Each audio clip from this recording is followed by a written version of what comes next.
안녕하세요. 오늘은 민수기 19장 11절에서 22절까지의 말씀을 나눠보도록 하겠습니다.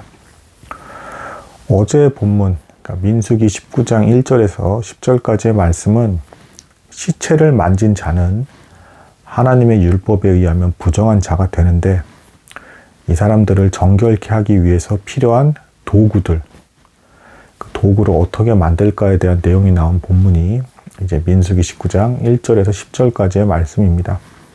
그리고 붉은 암송아지를 태워서 재로 만들고, 이 재를 물에다 섞어다가 우슬초에 찍어서 이제 뿌리고 씻는 과정을 거치게 하는 것입니다. 이 과정을 거치는 절차가 나온 본문이 이제 오늘 나누게 될 19장 11절에서 22절까지의 말씀이 되겠습니다. 근데 이제 오늘 본문 자체를 나누기 앞서서 왜 하필 갑자기 민수기 19장에서 시체를 만진 자는 부정하다 라는 그 많은 율법 중에서도 이 내용이 나왔는가에 대해서 주목할 필요가 있습니다. 그 이전 장들의 사건을 보면 이제 어떤 일들이 있었습니까? 자꾸 이스라엘 회중 중에서 교만하게 된 지휘관들이 이제 자기 자신이 특별하다는 착각에 빠진 것이죠. 그래서 이 사람들이 하나님의 거룩한 종 모세와 아론을 반복해서 대적하는 일이 발생을 했다. 그래서 하나님께서 그 교만한 마음을 갖게 된 지휘관들과 직분자들을 벌하시는 일들이 계속 반복적으로 벌어졌죠. 심지어는 그 이전 본문에서 어떤 것도 있었습니까? 모세의 누이인 미리암조차도, 그리고 아론조차도 모세에 대해서 업신여긴 일이 있었습니다. 모세가 구스 여인을 취했다. 이것에 대해서 업신여기면서 모세만 하나님의 계시를 받는 거냐라고 하면서 교만한 마음을 품었던 일이 있었습니다. 자, 그러니까 이제 지금 이스라엘 백성들이 반복적으로 범죄하는 패턴의 핵심 근본은 무엇이었겠습니까? 이제 교만한 마음이 문제였다. 사실 아담의 타락도 어떻게 시작이 됐습니까? 내가 하나님과 동등된 자가 되겠다라는 그런 교만한 마음을 품게 됨으로써 범죄하게 되었습니다. 이스라엘 백성도 지금 마찬가지로 하나님께서 분명히 율법에 따라서 각각 주어진 직분이 있는데 그 선을 넘어서 나는 뭔가 대단한 사람일 거라는 착각 가운데서, 그러니까 직분을 받은 이유가 하나님의 은혜로 주어졌다 생각하지 않고 내가 뭔가 대단하고 특별한 것이 있어서 그런 직분을 받게 된 것일 거야 라는 착각 속에서 심지어는 이제 모세와 아론까지도 대적하는 일이 벌어졌다. 그리고 이들이 벌을 받아서 죽었죠. 이 죽은 시체에 대해서 처리하는 사람들이 있었을 겁니다. 근데 하나님의 율법에서는 분명히 시체를 만지거나 그 장막에서 함께 장례식을 치른 사람들은 부정하다라고 이제 판정을 하고 있습니다. 그럼 이 사람들을 정결케 해야겠죠. 더군다나 앞에 본문에서 죽은 사람들은 하나님의 율법을 어기고 교만한 마음으로 대적해서 죽은 사람들입니다. 이 시체를 처리한 사람들에 대해서 어떻게 정결하게 될까? 나는 그 본문이 나온 장이 이제 19장이 되겠습니다. 근데 이게 단순히 죽은 사람들에 대한 시체를 처리하는 사람들을 정결케 하기 위해서, 구제하기 위해서 이 본문 말씀이 하필 이 19장에 위치한다라고 이제 보기는 좀 어렵고요. 추가적으로 더 중요한 것은 무엇이냐? 자, 이미 한참 앞에서부터 이스라엘 백성들이 범죄할 때마다의 그 죄에 대한 문제를 지금 하나님께서 말씀으로서 수습하고 계시는 것입니다. 무슨 얘기냐면, 자, 그 수많은 율법 중에서 왜 하필 이스라엘 백성의 범죄한 사건들 뒤에 이제 19장에서 시체를 만진 자는 부정하다라는 이 계명이 나왔을까요? 그 이유는 너희는 죄를 지을 수밖에 없는 불쌍한 존재다 라는 것을 일깨워주시는 것입니다. 그러니까 너희는 겸손해야 하고 겸손할 수밖에 없는 존재다라는 것을 하나님께서 일깨워주고 계시는 것입니다. 무슨 얘기냐면 뭐 꼭 하나님께 대적을 해서 이렇게 벌을 받아서 죽는 형태가 아니라 하더라도 사람은 반드시 죽을 수밖에 없죠. 죽음을 피해갈 수 있는 사람은 없습니다. 그리고 그 죽은 자를 누군가는 반드시 장례식 절차에 의해서 처리를 해줘야 되기 때문에 이 장례식을 한 번도 안 가는 사람 역시 없습니다. 그리고 또한 이 죽은 사람과 이별하게 되었다라는 그 사실만으로도 애도하면서 슬퍼하는 것이 마땅한 사람의 도리이기도 하고 그것 자체가 죄라고 볼 수는 없는 것입니다.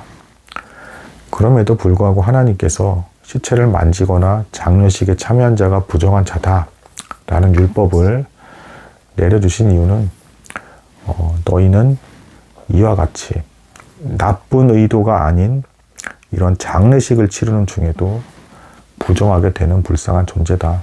부지불식간에 죄를 지으면서 죄에서 자유로울 수 없고 결국은 죄 때문에 죽을 수밖에 없는 존재다라는 것을 하나님께서 일깨워주고 계시는 것입니다.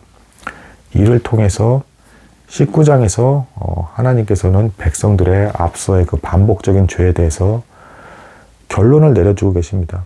겸손해라. 시체, 곧 죽은 사람을 보면서 너희도 결국 저렇게 죽을 것이고, 또한 이 사람들을 애도하면서 장례식을 치르는 중에도 너희는 죄를 저지르는 아주 나약한 존재다. 근데 지금 내가 계속 반복적으로 너희에게 은혜를 베풀고 있으니 너희는 겸손한 마음으로 내가 정한 질서, 곧 난 질서의 하나님이기 때문에 내가 정한 질서대로 섬기면서 만족하고 자족하라 라는 이 말씀을 주고 계시는 것입니다. 자, 아론의 쌍난 지팡이, 그리고 그 이후에 또한 잘못한 백성들뿐 아니라 아론과 레위 지파에게도 추가로 말씀을 주시면서 레위 지파 너희는 약속의 땅에 들어가더라도 따로 받는 땅이 없을 것이다. 그러나 이렇게 나를 장막에서 섬기고 있기 때문에 거기서 나오는 제사물의 거제물이라든가 남은 용품들에 대해서 너희의 몫이 될 것이고 곧 하나님, 나 자체가 너희의 기업이 될 것이다 라는 것을 소금 언약이라고 앞선 본문에서 표현을 해주시면서 그런 언약까지 맺으시면서 나를 바라보고 믿음으로 나를 따라서 섬길 때 이 세상 사는 날 동안에 먹고 사는 것에 부족함이 없을 것이다. 또한 약속의 땅의 본질도 하나님 곧 내가 기업이 되었다는 것을 기억하기 위한 도구일 뿐이지 언제든지 그 약속의 땅에서도 너희가 그 전에 있던 이방 족속들처럼 타락하고 망가지는 일들을 한다라고 한다 그러면 포로로 잡혀가서 끌려가게 될 것이다. 실제로 그런 일이 발생을 하게 되었죠. 이런 일깨움들을 주고 계시는 것입니다. 그래서 민수기 19장에 시체와 관련된 율법이 주어졌다라는 것에 대한 이 의미는 교만하지 말고 겸손해라. 너희는 죽을 수밖에 없는 존재이고 그 죽는 과정에서조차도 장례식을 치르는 중에도 부정하게 될 수밖에 없는 존재인 것이다. 그래서 교만한 마음을 품지 말고 겸손한 마음으로 내가 정한 율법대로 질서 가운데서 나를 섬겨라 라는 말씀으로써 이스라엘 백성들에 대한 범죄를 수습하시고 종지부를 찍어 주시고 계시는 것입니다. 마음의 자세까지 이뤄야 된다는 것을 가르쳐 주고 계신 것이죠. 오늘 나누는 민수기 19장 11절에서 22절까지 본문 내용 자체는 이렇게 복잡할 건 없습니다. 그러니까 그 붉은 암송아지를 잡아서 만든 그 재와 물을 이제 그 시체 때문에 부정하게 된 사람을 그 이제 장례식이 끝난 이후로 이제 추정이 되는데 3일째와 7일째에 우슬초로 찍어서 뿌리고 그 물로 씻는 정결 의식을 거칩니다. 그러면 다시금 정결하게 여김을 받게 될 것이다 라는 말씀을 주고 계십니다. 자, 3일째와 7일째 반복해서 2번이나 뿌리죠. 이것은 이제 많은 신학자들의 해석에 의하면 하나님을 믿는 예수 그리스도를 믿는 성도 역시도 이후에도 죄에 대한 문제에 있어서 반복적으로 회개해야 될 일이 필요할 것이다 라는 것을 구약식의 형태로 표현해 준 그 말씀이다라고 보고 있습니다. 자, 7번 7일 이것도 이제 반복적으로 이제 말하고 있죠. 이미 민수기 19장 1절에서 10절에서도 하나님의 성소를 향해서 피를 7번 뿌리는 것이 나옵니다. 자, 그 7번에서는 완전한 속죄를 의미하는 것이죠. 자, 그리고 또 3일째 이제 뿌린다라는 것에 대해서도 이 3이라는 숫자는 사실은 하나님을 상징하는 것이기도 합니다. 성부, 성자, 성령 하나님을 상징하는 것이기도 하죠. 하나님께서 너희를 정결하게 하신다. 7일째에 가서 완전하게 또다시 완전한 날짜, 곧 7을 상징하는 날짜에 또다시 정결의식을 거침으로써 너희가 하나님으로 인해서 정결하게 될 것이다 라는 것을 보여주는 예식이라 볼 수가 있고, 궁극적으로는 예수 그리스도를 통해서 그것이 완전하게 성취될 것이다. 앞으로 다가올 죄에 대한 완전한 속죄를 나타내주고 있는 것입니다. 여기서 조금 더 나아가서 마지막으로 깊이 있게 살펴본다라고 한다 그러면, 예수 그리스도의 십자가의 보혈의 공로를 믿음으로 성령께서 너희 안에 거하시게 될 것인데, 자, 이 우슬초로 뿌림으로써 정결의식을 통해서 너희가 겉으로 외부적으로 보이는 몸이 정결케 되는 듯한 모습을 눈으로 보게 되지만, 실제적으로 그것이 나타내는 본질은 성령께서 너희의 영혼을 점점 더 정결케 하시고 예수 그리스도를 닮아가게 할 것이다.